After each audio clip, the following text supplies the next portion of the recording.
안녕하세요. 저는 국립암센터 원장 이은숙입니다. 유방암을 분류를 잘 해야지 되니까 호르몬 반응형이다, 또 혹은 뭐 표적치료형이다, 혹은 3중 음성 유방암이다, 이런 것들을 어떻게 분류를 하고 있나, 이런 정도에 대해서 이야기를 풀어가고, 먼저 표적치료제부터 시작을 하면은, 표적치료라는 거는 이제 우리가 암세포만이 가지고 있는 표적들을 언제나 많이 찾아내려고 해요.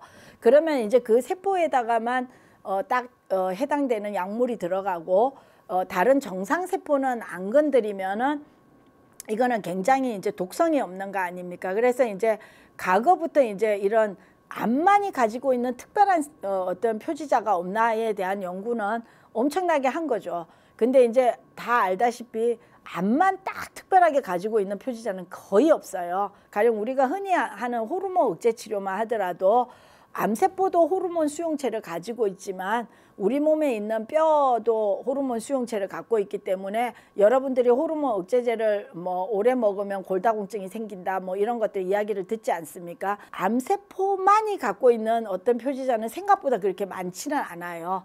그런데도 다행스럽게도 유방암에서는 그 호르몬 수용체라는 거를 아주 오래전에, 이거는 뭐 정말 1960년대에 약이 발견됐기 때문에, 약을 만들었기 때문에 엄청나게 오래전부터 표적 치료의 시초가 됐는데도 불구하고 그때는 표적 치료라는 말을 쓰기보다는 그냥 호르몬 억제제라는 말을 썼다고 생각을 하시면 되고, 그러면서 이제 과학이 계속 발전을 하다 보니까 특별히 암세포가 많이 내는 표적을 찾기 시작해서 그 세포에만 주로 집중 이제 공격이 들어가니까 그런 것들을 이제 막 찾기 시작해갖고 이제 나온 약들이 많아요. 약이 개발되는 속도는 제가 알아내는 속도보다 훨씬 더 빠르기 때문에 저도 하루 이틀 안 보면 막 약이 수두룩하게 이렇게 쏟아지는 그런 이제 우리가 세상에 살고 있다는 말씀을 드리고 싶고, 우리가 차가 뭐 강변북로가 막히면 올림픽 대로로 돌아가듯이 암세포들도 다 그 돌아가는 길들이 엄청나게 발달이 돼 있어요. 우리가 암이 쉽게 정복이 안 되는 가장 큰 이유가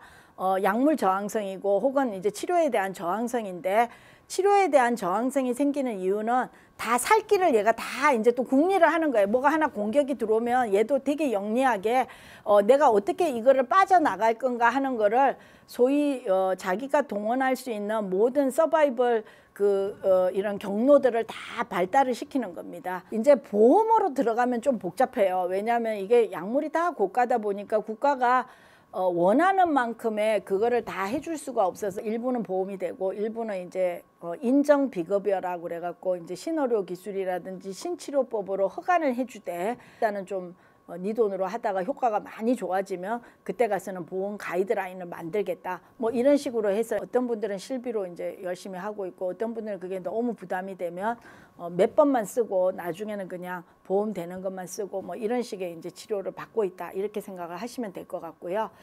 그리고 이제 면역 치료제는 이게 다른 암에 비해서 유방암에서는 조금 약간은 늦게 시도가 됐고, 또 이제 처음에는 다 그 치료에 실패한 모든 환자들로 해봤더니 뭐 호르몬 반응형이라든지 이런 환자들은 별로 효과가 없어서 지금은 환자들을 딱 군을 좀 이렇게 새로, 예를 들면 3중 음성 유방암 이런데 3중 음성 유방암은 꽤 효과를 보이고 있어서 지금은 이제 대부분의 임상시험들이 3중 음성 유방암에 많이 국한돼서 하고 있다, 이렇게 생각을 해보시면 될 것 같고, 이제 환자들의 많은 질문 중에 하나가 유방암 환자들은 왜 면역치료제를 보험을 안 해주느냐, 이런 이제 질문들이 있는데, 아직 보험을 해줄 만큼 유방암에서는 그 효과가 많이 입증이 안 돼 있어서 그렇다, 그렇게 이해를 하시면 될 것 같고, 그러다 보니까 이제 임상시험으로 많이 풀려져 있어요.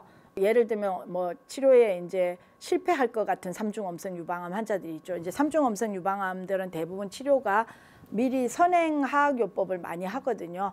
그럼 선행화학요법을 하고 나서 나중에 이제 수술할 때 잔여병변, 소위 항암제에 의해서 죽지 않고 아직도 살아있는 암이 얼마나 되느냐가 나중에 환자의 예후를 결정하는 데 되게 중요하거든요. 그러면 이제 그동안은 치료가 과거에는 없어서 3중 음성 유방암으로 항암제 받고 나서 나중에 잔여병변이 많이 남아있는 환자들은 과거에는 별 치료 방법이 없으니까 그냥 지금부터는 그냥 좀 지켜보십시다 뭐 이렇게 했는데, 이제 우리나라하고 일본에서 공동으로 이제 임상시험 한 게 이제 먹는 항암제를 쓴 임상시험이 있어요. 그래서 먹는 항암제를 써봤더니 확실히 한 45% 가까이 재발을 억제했거든요. 그래서 그게 표준 치료로 이제 받아들여졌어요. 그게 이제 전체 PI는 일본이 했고 우리랑 공동으로 해서 이제 우리나라 사람들도 우리가 의학에 있어서 치료법을 바꾸는 논문이 이제 뉴 잉글랜드 저널 오브 메디슨이라는 거기에 이제 페이퍼가 실리면 이제 치료의 가이드라인이 바뀌거든요. 그래서 이제 그 보통 잔여병변이 많이 남으면 요새는 환자분이 인정 비급여로, 아직 보험은 안 됐어요. 인정 비급여로 이제 먹는 항암제를 쓰는 경우들이 많아서 요새는 그래서 뭐 먹는 항암제를 쓰는 거에다가 면역 항암제를 더 주면 그럼 더 효과가 있나, 이런 임상 시험들을 지금 국내에서도 하고 있고 그 전에 그 선행화학요법에서 임상 시험들을 또 많이 해 왔었습니다. 그래서 이제 임상 시험에 아마 생각보다 그 이렇게 권유를 받는 환자들이 많을 텐데요.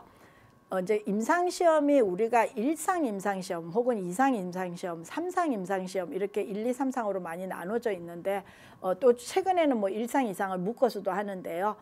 1상은 대부분 약물의 효능을 보기보다는 약물의 안전성을 본다고 생각을 하면 돼요. 그리고 약물이 내 몸에 어떻게 분포가 되나 이런 것들을 보는 거기 때문에 그거는 치료 효과를 보기보다는 이 약물이 특별한 독성이 없다 뭐 이런 것들을 보는 거라서 대부분 작은 숫자로 해요. 한 3명 정도로 해갖고 독성이 있나 없나 보고 그 다음에 이제 괜찮으면 또 용량을 이제 조금씩 올려가면서 또 한 3명을 하고 뭐 333 이런 식으로 하거든요. 그러면 이제 그 과정에서 실제로는 안전성만 보려고 했지만 병이 막 좋아지는 사람들이 생겨요. 그러면 이제 그거는 이상 임상시험으로 넘어가서 보통은 2자리 숫자에 이제 숫자를 가지고 약이 효과가 있나 없나를 보는 건데, 그때는 표준 치료에 실패한 사람들을 가지고 많이 해요.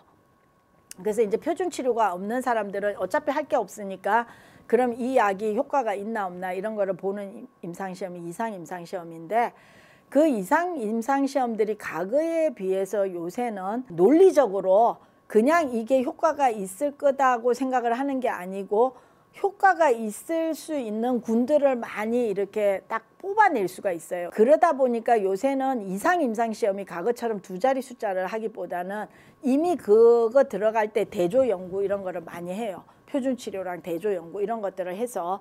그럼 3상은 대부분 어떻게 이제 이루어지느냐 하면은 2상까지는 무작위 배정을 안 하고 정말 이 약이 필요한 사람들, 왜냐하면 표준 치료가 없거나 이미 표준 치료에 실패했거나 그러면 이 사람들은 어차피 다른 거는 방법이 없으니까 어떤 면에서는 그냥 여기 들어가는 게 이익일 수 있지 않습니까? 그런데 이제 3상 임상시험은 병이 없는 사람들, 예를 들면 내가 유방을 다 치료했어. 치료하고 지금은 병이 없는 거예요. 그런데 내가 재발할 확률이 높으니까 예를 들면 뭐 면역치료제 같은 거를 더 해보자든지 세포 주기를 억제하는 약이랑 호르몬제를 더 같이 해보자. 뭐 이런 임상시험을 하게 되면 그때는 이미 2상에서 다 효과가 입증된 거거든요. 이미 1상에서 뭐 안정성도 나왔고 뭐 이러기 때문에 그런 임상시험들은 의외로 환자분들한테 되게 도움이 되는 임상시험들이 굉장히 많아요. 그래서 너무 임상시험에 거부감을 갖지 마시라고 제가 이제 부탁을 드리고 싶습니다.